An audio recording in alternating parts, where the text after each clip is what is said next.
Russia warns U.S. after downing of Syrian warplane.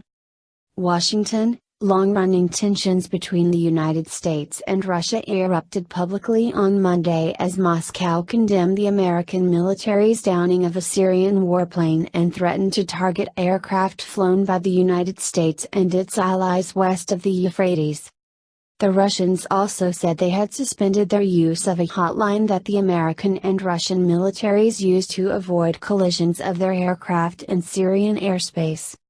The episode was the first time the United States downed a Syrian plane since the civil war began there in 2011 and came after the Su-22 jet dropped bombs on Sunday near American-backed fighters combating the Islamic State.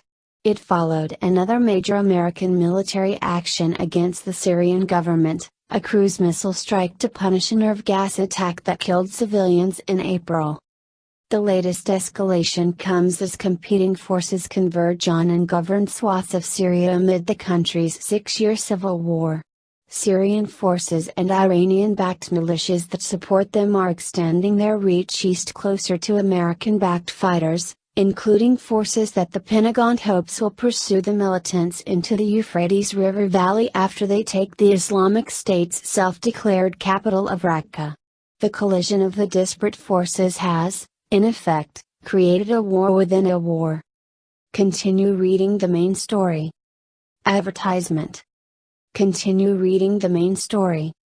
The escalation of hostilities among the many factions that are operating in this region doesn't help anybody, Sean Spicer, the White House press secretary, told reporters on Monday.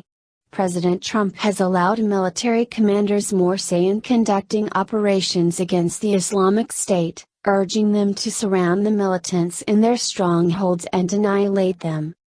Advertisement. Continue reading the main story. Russia's warnings could turn out to be posturing. The Russian military has threatened to halt its use of the hotline in the past, notably after Mr. Trump ordered April's missile launch, only to continue and even expand its contacts with the United States military. But in the complicated and quickly unfolding situation in Syria, even bluster can risk an unintended showdown. Anytime we have multiple armed forces working in the same battle space without deconfliction, there is a dangerous risk of things spinning out of control, said Douglas E. Lute, a retired 3-star Army general who was the United States representative to NATO until January. Tactical incidents on the ground or in the air over Syria can be misunderstood and lead to miscalculation. American military officials rushed to de-escalate the situation, saying they hoped Russia could be persuaded to keep using the hotline. This is a delicate couple of hours, General Joseph F. Dunford Jr., chairman of the Joint Chiefs of Staff, said Monday afternoon. He added that the United States would work both diplomatically and militarily to re-establish deconfliction. But the latest statement from Russia's defense ministry was particularly stark. All flying objects, including planes and drones of the international coalition, detected west of the Euphrates, will be followed by Russian air defense systems as targets, said the defense ministry statement, which stopped short of declaring that the targets would be shot down. The Pentagon also vowed to continue airstrikes against the Islamic State in Syria.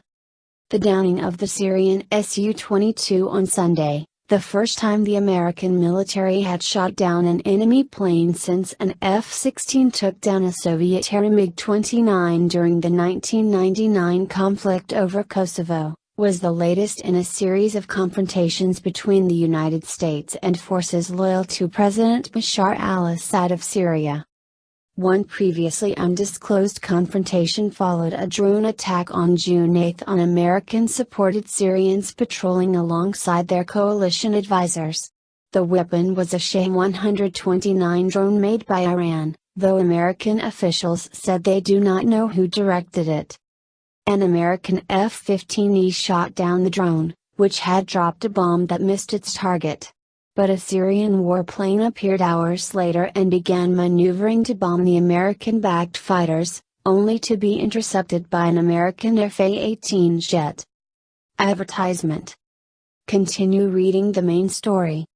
When the airplane got close to where he wanted to deliver his bombs, he realized he had an F-18 behind it, said Lieutenant General Jeffrey L. Harrigan, who runs the coalition's air war, and described the episode. Instead of attacking, the Syrian Su-22 zoomed away, and the Americans did not attack. We didn't shoot it because he dumped his bombs off in the middle of the desert, General Harrigan added in a telephone interview from his command center at Al-Udeid Air Base in Qatar. American officials have repeatedly urged Russians to advise their Syrian allies to keep their distance from the American-supported fighters, known as the Syrian Democratic Forces. But after a Syrian Su-22 dropped bombs on Sunday near fighters south of Tabqa whom the United States is supporting and advising, an American F-18 shot the plane down. The Russian threat to target American aircraft west of the Euphrates poses complications, particularly because Raqqa, which sits on the river in northern Syria, is well within range of Syrian and Russian air defenses. General Harrigan said there have been occasional illuminations or instances when ground-based targeting radars have been directed at coalition planes. General Harrigan indicated that while the American-led coalition would continue to strike the Islamic State and provide air support for the Syrian Democratic Forces, he had made some adjustments to air operations. We have positioned ourselves such that we are able to manage and mitigate threats to our folks to a reasonable level, he said. General Harrigan declined to provide details. After the United States cruise missile attack in April, the American-led Air War Command initially used armed drones in and around Raqqa instead of piloted aircraft, and stealthy F-22s flew around the clock in northeast Syria. This was done to guard against the risk of retaliation by Syrian and Russian air defenses as part of a step-by-step process that eventually saw the United States and its allies return to normal operations. Weeks after President Vladimir Putin of Russia ordered his country's military forces to Syria in September 2015 to prop up the government of Mr. Assad, Russia and the United States signed a memorandum on preventing air clashes between the two countries. Advertisement.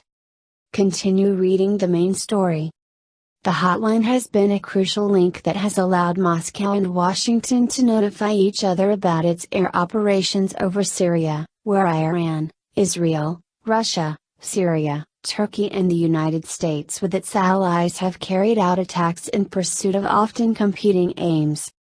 But Moscow has tried to use the agreement as leverage each time the situation has threatened to escalate. The increasing defiance of American warnings by Iranian-backed Syrian military forces to control eastern Syria comes despite the tough talk from Mr. Trump about pushing back on Iran, Syria specialists said. There's a big strategic game going on, said Andrew J. Tabler, a Syria expert at the Washington Institute for Near East Policy. The Iranians are making a play for the Euphrates River Valley, and the Russians are going along with it. Syrian forces and their partners, for their part, are aiming to take oil-rich Deir al-Zor province, rescue a Syrian military garrison that is surrounded there, and, many analysts believe, establish a supply corridor that runs from Syria to Iraq and, eventually, to Iran. Speaking in Beijing on Monday, the Russian Foreign Minister, Sergei Lavrov, seemed to be unaware of the Defense Ministry's stance that the American attack against Syrian forces was military aggression. He called on the United States and all other countries involved in the Syria conflict to coordinate their actions. We urge everyone to avoid acting unilaterally, to respect the sovereignty of Syria, Mr. Lavrov said.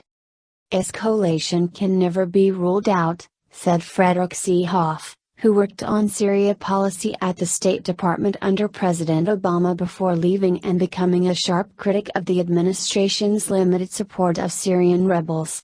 I doubt, however, that the Russians will permit themselves to be taken hostage by a regime it knows to be both murderous and incompetent. But who knows? Mr. Hoff continued. Common sense and the rational actor model don't always prevail. One hopes there is a sharp distinction between Russian rhetoric and action.